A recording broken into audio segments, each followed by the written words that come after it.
नमस्कार, जय हिंद दोस्तों आज हम देखने वाले हैं बिहार दरोगा का न्यू प्रैक्टिस सेट। आपका ये एडू ई गुरुकुल की तरफ से निकाला गया है राकेश सर के द्वारा। आप चाहें तो मार्केट में खरीद लीजिए। मार्केट में आपका ये प्रैक्टिस सेट जो है अवेलेबल है और ये आपका पूरा नया किताब मार्केट में लॉन्च किया गया है, तो जल्दी से जाके आप इसको खरीद के सेट लगाइए। दोस्तों आज हम देखने वाले हैं बिहार दरोगा का प्रैक्टिस सेट और ये आपका वॉल्यूम 1 प्रैक्टिस सेट है, सर के द्वारा निकाला गया है। बहुत अच्छा खासा इस पर मेहनत किए हैं सर, तो कहीं ना कहीं आप अगर इसको खरीदते हैं तो आपको बिहार दरोगा के लिए बहुत ज़्यादा हेल्प मिलेगा। ठीक है, और अगर हम बात करते हैं इस प्रैक्टिस सेट के बारे में, तो दोस्तों आज हम देखेंगे इसका सेट नंबर 1 देखेंगे और आप सभी लोगों से उम्मीद करेंगे कि आप इस वीडियो को पूरा देखने का प्रयास करेंगे। सभी क्वेश्चन आपके एग्जाम के लिए बहुत ही ज़्यादा इंपॉर्टेंट है। ठीक है, चलिए वीडियो को शुरू करते हैं।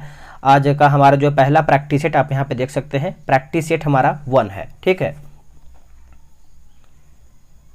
देखिए पहला हमारा प्रश्न दोस्तों बोल रहा है कि बौद्ध भिक्षुओं के लिए बनाई गई लोमस ऋषि गुफा जो है किस राज्य में स्थित है। लोमस ऋषि गुफा किस राज्य में स्थित है, तो ये आपको देखने को मिलता है दोस्तों बिहार में। कहाँ पे? बिहार में देखने को मिलता है, ऑप्शन नंबर डी। भारत के बिहार राज्य में जहानाबाद जिले के बराबर और नागार्जुन पहाड़ियों में मानव निर्मित बराबर गुफाओं में ये एक पहाड़ी है, मतलब गुफाओं में से एक है। ठीक है, नेक्स्ट क्वेश्चन है क्वेश्चन नंबर 2। अशोक के शासनकाल की प्रमुख घटनाओं में से एक 250 ईसा पूर्व में राजधानी पाटलिपुत्र में डैश बौद्ध संघ यानी परिषद का जो है आयोजन हुआ था। बताइए इसका सही आंसर क्या होगा। तो इसका सही आंसर हमारा हो जाएगा दोस्तों ऑप्शन नंबर सी हो जाएगा, तीसरा जो है सही आंसर हो जाएगा। देखिए विभिन्न शासकों के संरक्षण में कुल मिलाकर 4 बौद्ध परिषद जो है दोस्तों किया गया था। ठीक है, 4वीं शताब्दी ईसा पूर्व में मगध की राजधानी डैश में स्थानांतरित जो है कर दिया गया था, डैश में स्थानांतरण किया गया था। तो ये आपको हो जाएगा पाटलिपुत्र हो जाएगा दोस्तों, पाटलिपुत्र। ऑप्शन नंबर जो है हमारा तीसरे का क्या हो जाएगा, डी सही आंसर हो जाएगा। और ये हुआ कब था, तो ये आपका 413, एक सेकेंड, ये आपको दोस्तों 413 में हुआ था। ठीक है, याद रखिएगा, जो कि आपके लिए बेहद जरूरी है। अभी फिलहाल में आपका बिहार में स्थित है। चोल वंश के अंतर्गत किसानों की बस्तियों को किस नाम से जाना जाता था उस टाइम? चोल वंश। तो इसका आंसर हमारा जो है चौथे का हो जाएगा, ऑप्शन नंबर सी, उर हो जाएगा दोस्तों। उर जो है इसका सही उत्तर हो जाएगा, ऑप्शन नंबर सी। चलिए अगला हमारा प्रश्न है कि चंद्रगुप्त ने डैश के खिलाफ विद्रोह का नेतृत्व किया और उन्हें जो है उखाड़ फेंका। तो इसका आंसर हमारा क्या होगा। देखिए इसका सही आंसर हमारा हो जाएगा दोस्तों ऑप्शन नंबर डी हो जाएगा, नंद। देखिए चंद्रगुप्त मौर्य ने नंदों के खिलाफ विद्रोह का नेतृत्व किया और उन्हें उखाड़ फेंका। वह मौर्य साम्राज्य के संस्थापक थे और उन्होंने भारतीय उपमहाद्वीप पर सबसे बड़े साम्राज्यों में से एक का निर्माण भी किया था। अगला है, निम्नलिखित शासकों में से किसे भारत का नेपोलियन कहा जाता है। देखिए भारत का नेपोलियन की बात कर लेते हैं तो समुद्रगुप्त को दोस्तों कहते हैं। ऑप्शन के अकॉर्डिंग हमारा जो है ए सही आंसर हो जाएगा। उनके दरबारी कवि और हरिसेन दरबारी और कवि जो है हरिसेन द्वारा लिखित प्रयाग प्रशस्ति से ज्ञात उनकी महान सैन्य विजय के कारण जो है ए.वी. स्मिथ ने उन्हें भारत का नेपोलियन कहा था। अगला है कि मोहम्मद गौरी का पहला आक्रमण डैश में हुआ था जब उसने मुल्तान पर आक्रमण किया था या फिर मुल्तान पर हमला किया था। तो इसका आंसर दोस्तों हमारा हो जाएगा ऑप्शन नंबर सी हो जाएगा, 1175 एडी में, जो कि ऑप्शन के अकॉर्डिंग हमारे यहाँ पे सी सही हो जाएगा। अगला है, गुजरात के सोमनाथ मंदिर पर किसने जो है आक्रमण किया था। गुजरात के सोमनाथ मंदिर पर आक्रमण की बात कर लेते हैं तो आप सभी को पता ही होगा, गजनी का महमूद हो जाएगा दोस्तों। ऑप्शन नंबर हमारे यहाँ पे डी सही, 8वें का जो है डी सही उत्तर हो जाएगा। और ये हमला कब हुआ था, तो ये आपका 1024 ईस्वी में हुआ था। भीम के प्रथम शासनकाल के दौरान गजनी के प्रमुख तुर्क शासक महमूद ने गुजरात पर हमला किया, सोमनाथ मंदिर को लूट लिया और उसके ज्योतिर्लिंग को तोड़ दिया था। ठीक है, अगला हमारा प्रश्न है कि बाबर के भारत के संस्मरण या फिर बाबरनामा, जिसे तुजुक ए बाबरी के नाम से भी जाना जाता है, किसके द्वारा जो है लिखा गया है। अगर हम तुजुक ए बाबरी की बात करते हैं तो ऑप्शन के अकॉर्डिंग हमारा देखिए हो जाएगा ऑप्शन नंबर सी, बाबर हो जाएगा, बाबर के लिए लिखा गया था। ऑप्शन नंबर हमारा जो है 9 का सी सही आंसर हो जाएगा। अगला प्रश्न है कि दिल्ली का मोती मस्जिद किस मुगल शासक ने बनाई थी। अगर हम दिल्ली का मोती मस्जिद की बात कर लेते हैं तो आप सभी लोग को याद ही होगा दोस्तों, आप लोगों ने आंसर किया होगा औरंगजेब, जो कि एकदम सही आंसर किया है, ऑप्शन नंबर सी हो जाएगा। देखिए मस्जिद का निर्माण जो है मुहम्मद यानी मुगल बादशाह औरंगजेब ने अपनी दूसरी पत्नी नवाब बाई के लिए जो है 1659 माफ़ कीजिएगा 1659 से लेकर के 60 ईस्वी तक जो है दिल्ली भारत लाल किले परिषद में किया था। मस्जिद का अगर हम बात करते हैं तो मस्जिद का इस्तेमाल जनाना की महिलाओं द्वारा भी किया जाता था उस टाइम, ठीक है। अगला है कि डैश में ब्रिटिश अधिकारियों पर हमला करने के कारण जो है 1857 में मंगल पांडे को फांसी दे दिया गया था। तो इसका आंसर हमारा हो जाएगा दोस्तों ऑप्शन नंबर डी, बैरकपुर हो जाएगा। आपको अच्छे से याद ही होगा, डी इसका राइट आंसर हो जाएगा। 1793 में जब स्थायी बंदोबस्त लागू किया गया था तब बंगाल का गवर्नर जो है जनरल कौन था? अगर हम बंगाल का गवर्नर जनरल की बात कर लेते हैं तो लॉर्ड कार्नवालिस हो जाएगा दोस्तों। ऑप्शन नंबर हमारा जो है 12 का डी सही उत्तर हो जाएगा 1793 ईस्वी में, ठीक है। स्थायी बंदोबस्त की शुरुआत जो है इसी के द्वारा किया गया था। नेक्स्ट हमारा प्रश्न है कि वह अधिनियम जिसने ब्रिटिश ईस्ट इंडिया कंपनी से भारत में ब्रिटिश क्राउन को सत्ता हस्तांतरित किया था। तो इसका आंसर हमारा हो जाएगा 13 का ऑप्शन नंबर सी, भारत सरकार अधिनियम 1858। भारत सरकार अधिनियम जो है 1858 इसका उत्तर हो जाएगा। ब्रिटिश सरकार ने किस वर्ष में भारत में मार्ले मिंटो जो है सुधार की घोषणा किया था? तो इसका सही आंसर हमारा देखिए 14 का क्या होगा, तो ये आपको हो जाएगा वर्ष 1909। वर्ष 1909 में दोस्तों 14 का जो है सही आंसर हमारा यहाँ पे डी हो जाएगा। देखिए मार्ले मिंटो सुधार 1909 में भारतीय परिषद अधिनियम के रूप में कानून बन गया था। मार्ले मिंटो अगर हम बात करते हैं मिंटो का, तो रिफॉर्म के प्रमुख प्रावधान मुसलमानों के लिए एक जो है अलग निर्वाचन मंडल की शुरुआत भी किया गया था। अगला है कि लॉर्ड कर्जन का संबंध निम्न में से किस घटना से है? अगर हम लॉर्ड कर्जन की बात करते हैं तो बंगाल का विभाजन हो जाएगा दोस्तों। ऑप्शन नंबर जो है 15 का ए सही आंसर हो जाएगा। ये हुआ कब था? तो ये आपका वर्ष 1905 में जो है बंगाल का विभाजन हुआ था, नोट कीजिएगा, भूलिएगा नहीं। अगला है कि वर्ष 1917 में महात्मा गांधी ने गुजरात के खेड़ा जिले में सत्याग्रह का समर्थन किया था। तो ये आपका हो जाएगा ऑप्शन नंबर डी हो जाएगा दोस्तों। किसान जो फसल खराब होने और प्लेग की महामारी से प्रभावित थे। आंसर हमारा जो है 16 का जो है डी सही उत्तर हो जाएगा। श्री राजगोपालाचारी ने निम्नलिखित में से किस राज्य में नमक सत्याग्रह का जो है नेतृत्व किया था? नमक सत्याग्रह का। तो इसका सही आंसर हमारा हो जाएगा ऑप्शन नंबर दोस्तों हमारा सी हो जाएगा, तमिलनाडु। देखिए भारत के कई हिस्सों में सविनय अवज्ञा आंदोलन जो है शुरू करने के लिए गुजरात में महात्मा गांधी द्वारा जो है नमक सत्याग्रह जो है शुरू किया गया था, ठीक है, आपको पता ही होगा। और तमिलनाडु में कौन थे? तो श्री राजगोपालाचारी थे। अगला है कि मित्र मेला एक क्रांतिकारी संगठन था जिसकी स्थापना वीर सावरकर के द्वारा जो है वर्ष डैश में किया गया था, यानी कौन से वर्ष में किया गया था? तो ये आपका वर्ष 1899 में किया गया था। ऑप्शन नंबर हमारा यहाँ पे ए हो जाएगा, वर्ष 1899 में। अगला प्रश्न है निम्नलिखित में से कौन काकोरी ट्रेन डकैती मामले में आरोपी नहीं था? डकैती जो हुआ था काकोरी ट्रेन, अब तो इसका नाम चेंज करके काकोरी ट्रेन एक्शन कर दिया गया है, ठीक है, काकोरी ट्रेन एक्शन। इसका आंसर हमारा हो जाएगा भगत सिंह। ये इसमें आपके शामिल नहीं थे, बाकी राजेंद्र नाथ लाहिड़ी, राम प्रसाद बिस्मिल और रोशन सिंह ये लोग जो है इसमें शामिल थे, लेकिन भगत सिंह इसमें शामिल नहीं थे। अगला कि अखिल भारतीय किसान कांग्रेस के प्रथम महासचिव जो है कौन थे? महासचिव, अगर हम महासचिव की बात कर लेते हैं तो इसका उत्तर हमारा हो जाएगा एन.जी. रंगा। एन.जी. रंगा दोस्तों, ऑप्शन नंबर हमारा यहाँ पे 20 का जो है डी सही उत्तर हो जाएगा। संविधान सभा ने भारत के संविधान को कब जो है स्वीकार किया था? भारत के संविधान को कब स्वीकार किया था? तो आपका 26 नवंबर 1949। 26 नवंबर 1949 हो जाएगा दोस्तों, ऑप्शन नंबर ए सही हो जाएगा।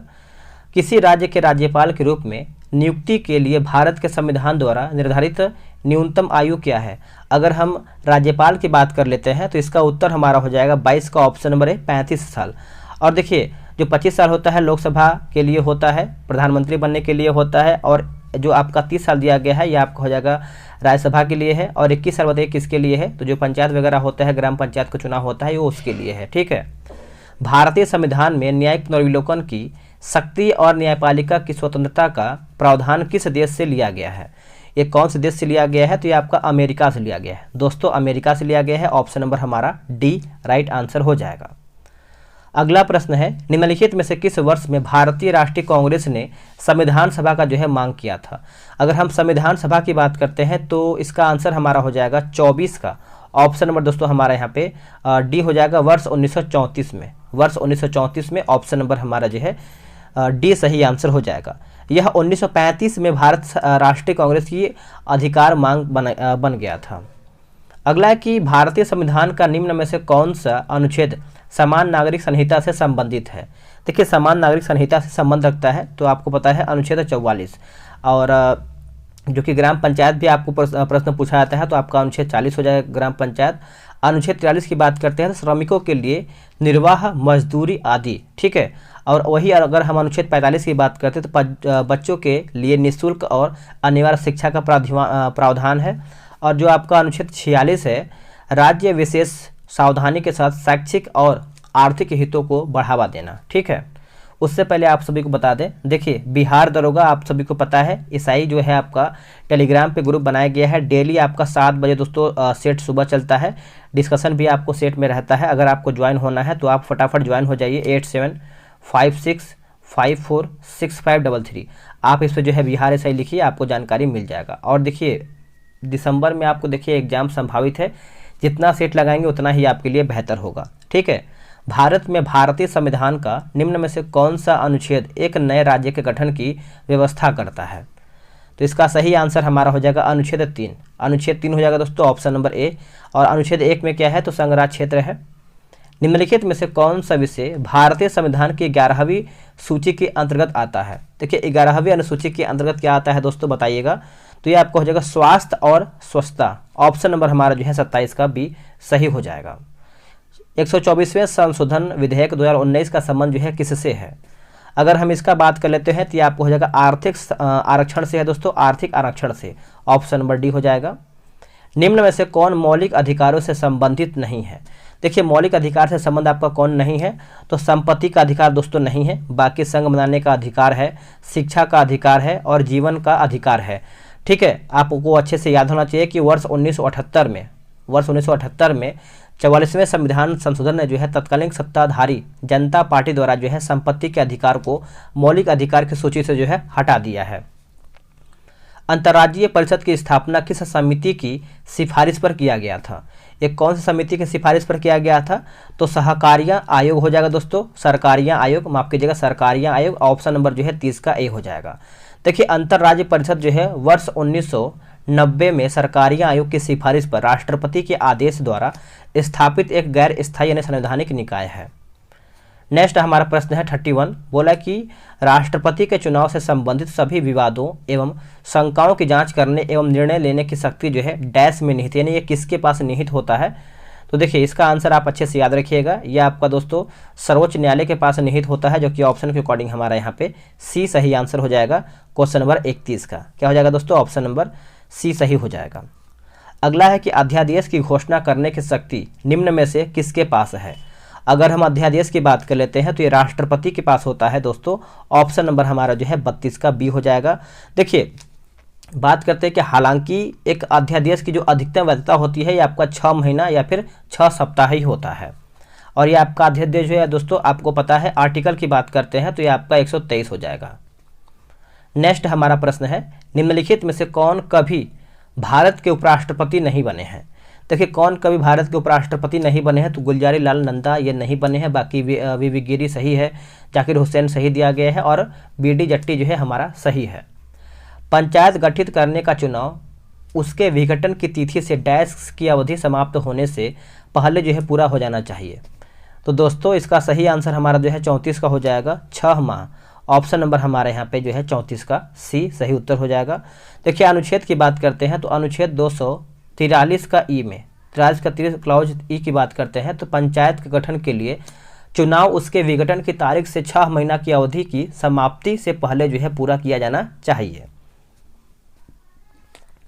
निम्न में से किस केंद्रशासित प्रदेश को अंशतः राज्य का दर्जा जो है प्रदान किया गया है? तो इसका आंसर हमारा हो जाएगा पौंडीचेरी दोस्तों। ऑप्शन नंबर हमारा जो है 35 का ए सही आंसर हो जाएगा। लेकिन पौंडीचेरी को आंशिक राज्य का दर्जा दिया गया है और इसलिए इसकी अपनी विधानसभा चुनाव और मंत्री हैं। अगला है कि निम्न में से कौन सबसे बड़ा जो है ज्ञात नक्षत्र है? ज्ञात नक्षत्र है तो ये आपको हो जाएगा हाइड्रा, हाइड्रा हो जाएगा दोस्तों। ऑप्शन नंबर हमारा जो है ए सही आंसर हो जाएगा। कौन सा ग्रह जो है सल्फ्यूरिक अम्ल के सफ़ेद और पीले बादलों की मोटी परत से बना हुआ है? तो इसका सही आंसर हमारा हो जाएगा दोस्तों ऑप्शन नंबर सी शुक्र हो जाएगा। देखिए शुक्र को बात करते हैं तो इसको भोर का तारा और सांझ का तारा भी शुक्र को ही कहते हैं। और शुक्र जो है दोस्तों आपका पृथ्वी का जुड़वा बहन के नाम से भी जाना जाता है। अगला हमारा है कि उत्तरी गोलार्ध में ग्रीष्मकालीन अयनांत किस दिन होता है? अयनांत तो ये आपका होता है 21 जून को। 21 जून को हम क्या मनाते हैं दोस्तों, बताइएगा, तो कमेंट करके जरूर बताइएगा। कर्क रेखा निम्नलिखित में से किस राज्य से होकर जो है नहीं गुजरता है। अगर हम कर्क रेखा की बात कर लेते हैं तो आप सभी को पता होगा, देखिए मध्य प्रदेश से गुजरता है, पश्चिम बंगाल से भी गुजरता है। देखिए 8 राज्य से होकर दोस्तों हमारा जो है कर्क रेखा गुजरता है। लेकिन इसमें जो आपको ऑप्शन दिया गया है जैसे आंध्र प्रदेश, ये हमारा जो है गलत हो जाएगा। आंध्र प्रदेश से नहीं गुजरता है दोस्तों। बाकी गुजरात हमारा जो है सही दिया गया है 39 नंबर का। ठीक है, देखिए गुजरात, राजस्थान, मध्य प्रदेश, छत्तीसगढ़, झारखंड, पश्चिम बंगाल, त्रिपुरा, मिजोरम, ये सबसे देखिए आपका कर्क रेखा जो है गुजरता है। अगला है निम्नलिखित में से कौन सा जल जो है जल निकाय पाक जलडमरू मध्य के सर्वाधिक समीप है। तो सर्वाधिक समीप है दोस्तों तो मन्नार की खाड़ी, मन्नार की खाड़ी हो जाएगा, जो कि ऑप्शन के अकॉर्डिंग हमारा यहाँ पे सी सही आंसर हो जाएगा। निम्न में से कौन पाकिस्तान की सबसे लंबी नदी है जो मानसरोवर झील से निकलती है। आंसर हो जाएगा Sindhu, option number A right हो जाएगा। अगला प्रश्न है कि मूसी तथा भीम डैश नदी के सहायक नदियां हैं। तो इसका सही आंसर हमारा हो जाएगा कृष्णा, ऑप्शन नंबर दोस्तों हमारे यहाँ पे बी सही हो जाएगा। निम्न में से कौन भारत का तैरता हुआ राष्ट्रीय उद्यान है। देखिए भारत का तैरता हुआ राष्ट्रीय उद्यान की बात करते हैं तो कैबुल लामजाओ हो जाएगा दोस्तों, ऑप्शन नंबर हमारा यहाँ पे डी सही उत्तर हो जाएगा। और यह आपको मणिपुर राज्य में देखने को मिलता है। ठीक है, मणिपुर में है। निम्न में से कौन सा जलप्रपात शरावती नदी के द्वारा बनाया गया है और भारत का सबसे ऊंचा जलप्रपात है। तो इसका उत्तर हमारा हो जाएगा दोस्तों 44 का ऑप्शन नंबर सी, जोग जलप्रपात हो जाएगा, ऑप्शन नंबर हमारे यहाँ पे 44 का सी हो जाएगा। और इसकी ऊंचाई की बात करते हैं तो 830 फीट, और मीटर में आपको हो जाएगा 253 मीटर। नेक्स्ट है कि निम्न में से कौन सी झील जो है भारत की सबसे बड़ी मानव निर्मित झील है। देखिए भारत का जो सबसे बड़ा मानव निर्मित झील आपका हो जाएगा option number Govind Ballabh Pant Sagar, option number जो है 45 का हमारा दोस्तों बी हो जाएगा। और ये आपको उत्तर प्रदेश में देखने को मिलता है, यूपी में। निम्नलिखित में से कौन अलकनंदा और मंदाकिनी का संगम है। अगर हम अलकनंदा और मंदाकिनी की बात करते हैं तो ये आपको हो जाएगा रुद्रप्रयाग, रुद्रप्रयाग दोस्तों, ऑप्शन नंबर हमारा यहाँ पे सी सही आंसर हो जाएगा रुद्रप्रयाग। और जो अलकनंदा और मंदाकिनी नदियों के संगम का बिंदु है। प्रसिद्ध सांस्कृतिक स्थल रानी की वाव, रानी की वाव किस नदी के तट पर जो है स्थित है। तो ये आपको देखने को मिलता है सरस्वती नदी, जो कि ऑप्शन के अकॉर्डिंग हमारा दोस्तों यहाँ पे ए सही आंसर हो जाएगा। नेक्स्ट है निम्नलिखित में से कौन सी नदी जो है अरब सागर में नहीं मिलती है।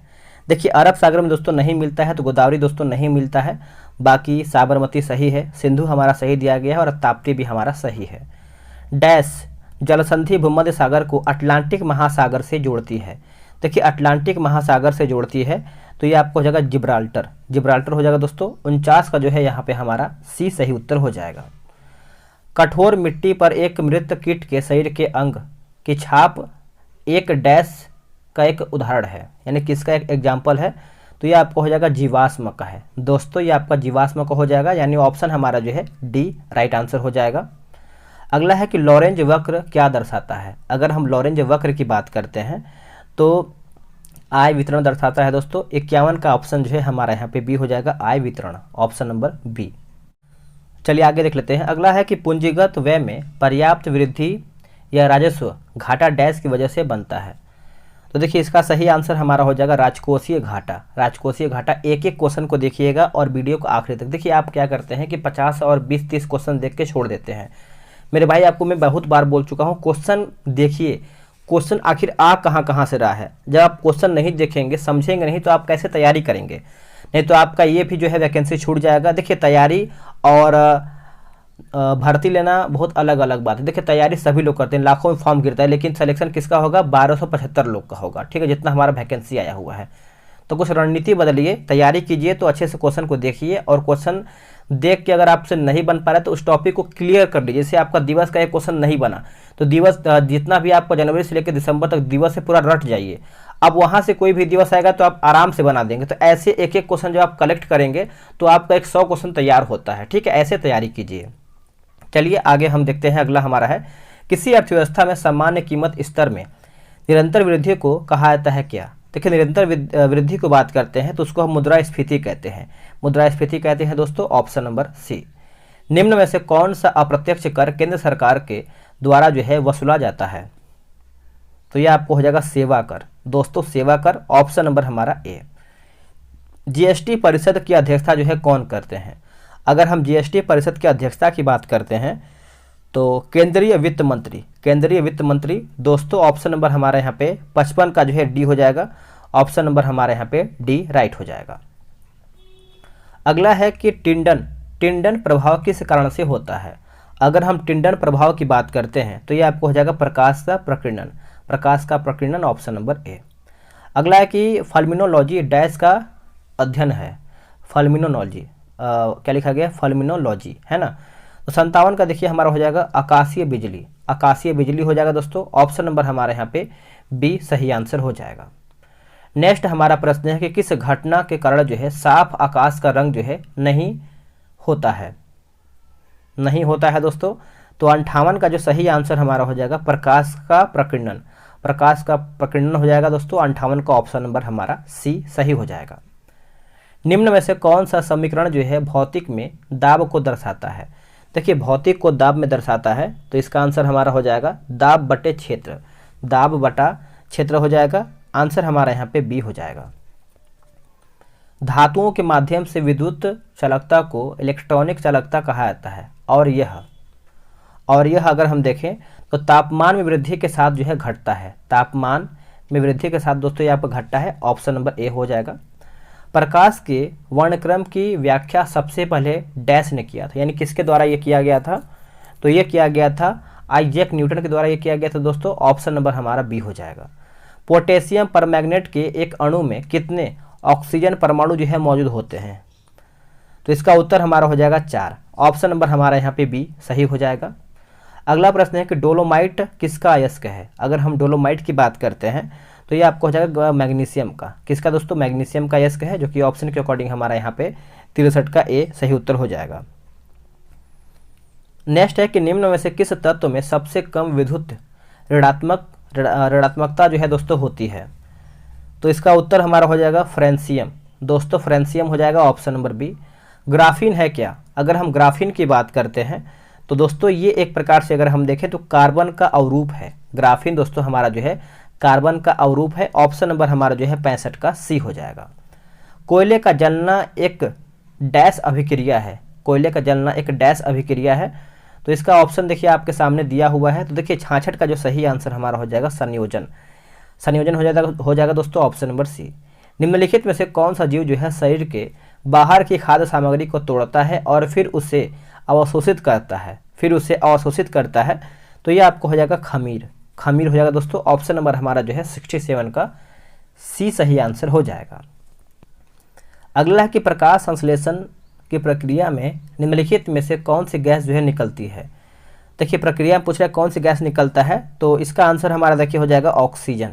ऑक्सीजन दोस्तों निकलता है। Option number C. निम्न में से कौन सा रोग जो है विषाणु के कारण होता है? वायरस के कारण दोस्तों ये आपका होता है। तो ये आपका हो जाएगा रूबेला, रूबेला हो जाएगा दोस्तों। Option number C. आगे हमारा प्रश्न है निम्नलिखित में से किसकी कमी के कारण जो है पेलाग्रा रोग होता है? अगर हम पेलाग्रा की बात करते हैं 70 नंबर, तो इसका आंसर हमारा हो जाएगा नियासिन। नियासिन की कमी से दोस्तों हमारा जो है पेलाग्रा रोग होता है। ऑप्शन के अकॉर्डिंग हमारा यहाँ पे क्या हो जाएगा? डी हो जाएगा, जिसे विटामिन B3 भी कहा जाता है। अगला प्रश्न है निम्नलिखित में से कौन सा महिलाओं में प्राथमिक यौन अंग है? प्राथमिक यौन अंग की बात कर लेते हैं तो इसका आंसर हमारा हो जाएगा दोस्तों ऑप्शन नंबर 71 का बी हो जाएगा अंडाशय, अंडाशय हो जाएगा। ऑप्शन नंबर बी राइट हो जाएगा। पुष्प का कौन सा भाग जो है स्त्री केसर के शीर्ष पर चिपचिपी सतह है? यह पराग को फंसा कर रखता है, यह पराग को फंसा करके रखता है। तो यह आपको हो जाएगा वर्तिकाग्र, वर्तिकाग्र हो जाएगा दोस्तों। ऑप्शन नंबर हमारा जो है यहाँ पे बी सही आंसर हो जाएगा वर्तिकाग्र। कोशिका का केंद्रक एक जैसी यानी फिर से पढ़ लेते हैं इसको। हम बोला कि कोशिका का केंद्रक एक जेली जैसे पदार्थ से घिरा होता है जिसे डैश कहते हैं, जिससे क्या कहते हैं?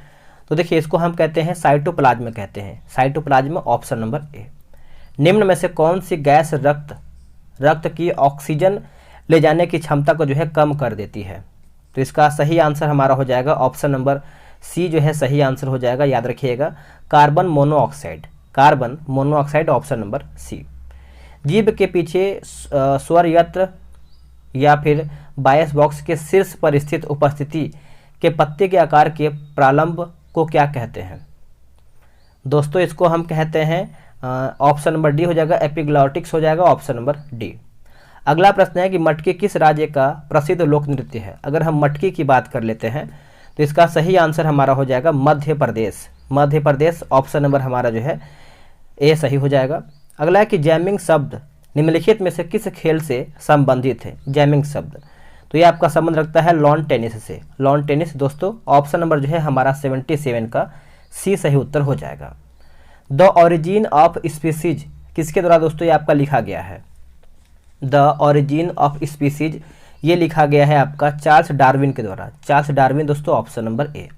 रुक्मिणी देवी अरुणडेल निम्नलिखित में से किस नृत्य शैली से संबंधित हैं? तो ये कौन सी नृत्य शैली से संबंध रखती हैं? तो इसका उत्तर हमारा हो जाएगा भारतनाट्यम। भारतनाट्यम दोस्तों ऑप्शन नंबर बी। भारत में हर साल निम्नलिखित में से किस तारीख को जो है सुशासन दिवस मनाया जाता है? अगर हम सुशासन दिवस की बात कर लेते हैं तो 25 दिसंबर। 25 दिसंबर दोस्तों ऑप्शन नंबर हमारा जो है क्या हो जाएगा? सी सही आंसर हो जाएगा। अगला प्रश्न है कि हाल ही में 24वां शीतकालीन ओलंपिक 2022 का पहला गोल्ड किस खिलाड़ी ने अपने नाम किया है?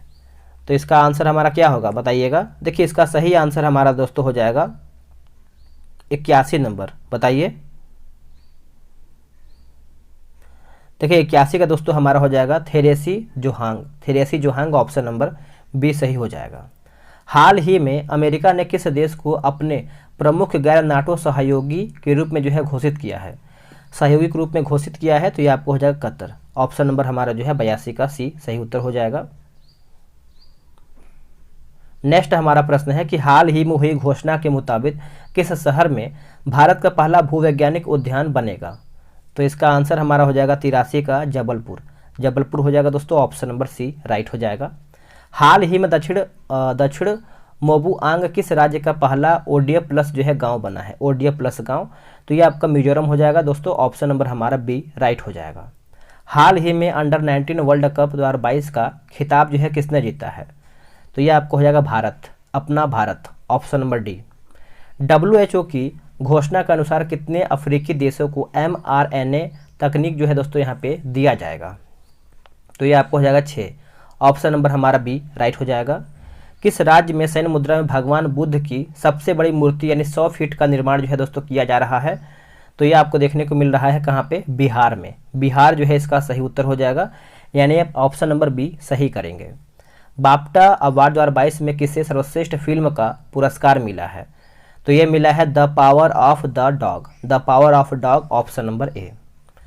आगे हमारा प्रश्न है, बोला कि पद्म भूषण सम्मान पाने वाले पहले पैरा एथलीट कौन बन गए हैं? जो पहले पैरा एथलीट बने हैं दोस्तों ये आप अच्छे से याद रखिएगा।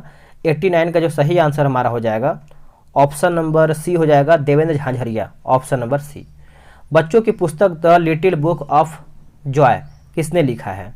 तो ये लिखा है दोस्तों आपका डेसमंड टूटू और तेनजिन ग्यात्सो हो जाएगा। किस संस्थान ने भारत में पानी की समस्याओं को हल करने के लिए जो है एक्वा मैप जो है यानी एक्वा मैप नामक एक नया अंतः विषय जल प्रबंधन और नीति केंद्र जो है स्थापित किया है? तो ये आपको हो जाएगा IIT Madras. IIT Madras option number B. किसे भारत की 23वीं नवीनतम महिला ग्रैंड मास्टर के रूप में जो है घोषित किया गया है? तो ये आपको हो जाएगा प्रियंका नुटकी हो जाएगा दोस्तों। ऑप्शन नंबर सी। भारत का कौन सा राज्य जो है बेहतर मृदा स्वास्थ्य के लिए कार्बन तटस्थ खेती शुरू करने वाला देश का पहला राज्य जो है बनने के लिए तैयार है? तो इसका उत्तर हमारा हो जाएगा ऑप्शन नंबर बी केरल हो जाएगा। याद रखिएगा केरल। किस राज्य के जिंगकिंग जर या फिर लिविंग रूट ब्रिज को यूनेस्को की विश्व विरासत स्थलों की अस्थायी सूची में दोस्तों शामिल किया गया है? तो ये आपको हो जाएगा मेघालय। ऑप्शन नंबर ए याद रखिएगा। हाल ही में किस भारतीय खिलाड़ी ने जो है स्विच ओपन बैडमिंटन चैंपियनशिप 2022 जो है महिला एकल का खिताब जीता है? महिला एकल का खिताब जीता है तो ये आपको हो जाएगा PV Sindhu. PV Sindhu option number B. इसके आगे मैथ्स का क्वेश्चन दिया गया है। तो दोस्तों ये सेट हमारा यहीं पे समाप्त हो रहा है। आप कितना प्रश्न बना दिए हैं कमेंट कीजिएगा। क्वेश्चन इंपॉर्टेंट था। और आगे देखिए आपका ट्यूटोरियल का भी बिहार एसआई का वॉल्यूम 2 आने वाला है, वो भी आपका स्टार्ट होगा। मतलब इतना आपको प्रैक्टिस सेट हम करवा देंगे कि आपका बिहार दरोगा सेट से ही निकल जाएगा। ठीक है, बस आप रिवीजन पे फोकस कीजिए, जितना हम सेट आपको करवा रहे हैं बस उसको लगाइए और सुनिए। कम से कम अगर आपको 1 घंटा 2 घंटा टाइम नहीं मिल रहा है तो आप लगा के ईयरफोन से सुनिए ताकि आपको क्वेश्चन याद रहे। चलिए आज के लिए इतना ही, जय हिंद।